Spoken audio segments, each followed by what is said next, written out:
Welcome back to my channel. At the time of creating this video, it has been more than a year since I last posted a video.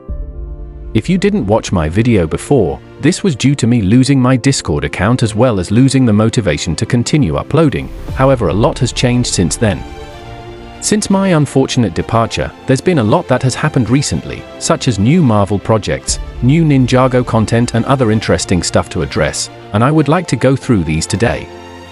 The main reason why I decided to return is because I have recently been heavily invested in Ninjago once again, due to the new season, which has also inspired me to work on my latest project, which I'll address soon. Of course, as you all may know, I reviewed Dragon's Rising Season 1 and I was impressed with the production quality, so imagine my surprise when I saw Season 2. When I say this was the best Ninjago season since Season 9, I am saying it was the best season. It dwarfs Season 1 on so many levels. So consider this my very late and appropriate review for Dragon's Rising Season 2. To begin, I believe it would be fitting to mention the sudden plot change between Season 1 and 2. In the beginning, the main villains consisted of Empress Beatrix and the Claws of Imperium. However, it was revealed that they were only pawns in Lord Ra's master plan. I have to say, like many others, Lord Ras is by far the most interesting Ninjago villain we've had introduced since Moro. The writers gave him a complex nature and an interesting disposition that makes you question his true intentions. This is developed a lot more in Season 3. Season 2 of Dragon's Rising does a good job in reminding us of how old Ninjago was like, prioritizing peak writing over animation, only the animation was also fire. The fight scenes were smooth and satisfying to watch, despite the choreography being slightly advanced and exaggerated, which is hard for Lego and easier for anime. This is clearly demonstrated in the first showdown in Season 2, where we were introduced to an insanely great character, Cinder, the new elemental master of smoke. Seeing him for the first time battling the ninja reminded me of Season 5, as we watched the ninja get absolutely thrashed by Moro. I also like how the writers brought back Kai's history with the past elemental master of smoke, and him utilizing those skills against Cinder.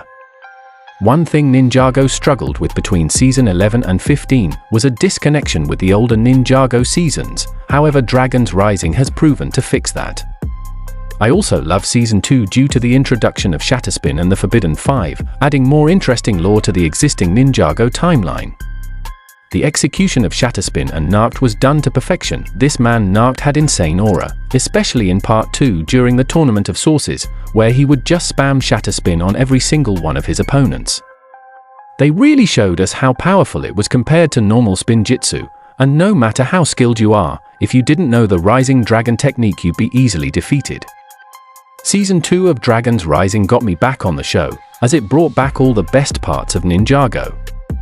Peak storytelling, peak fighting, elemental powers, and bringing back old characters. When I first heard about the Tournament of Sources, I was hyped to see how it would play out, and while yes I was a little disappointed, it still turned out to be the best piece of Ninjago content we had gotten since Season 9.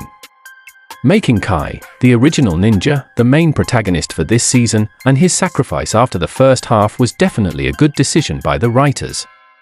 It brought back many Ninjago fans who thought Kai was ruined and nerfed in the later seasons.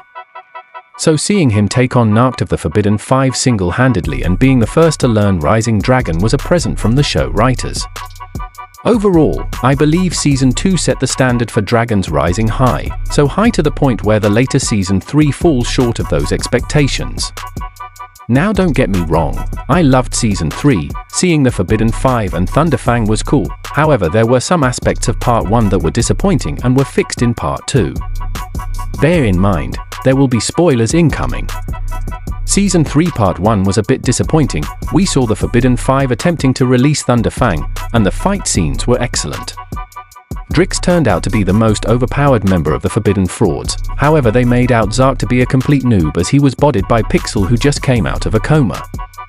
Regardless, I do think the Forbidden Five were cold, however I think they were a little wasted. In the end of Part 1 Thunderfang took their souls and became the main villain for Part 2.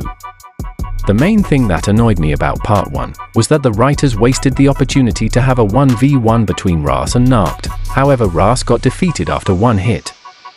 I do believe he was still recovering, however, because in part 2 we see him fight much better, and we were rewarded with an amazing fight scene between Ras and Aaron that got me on my toes.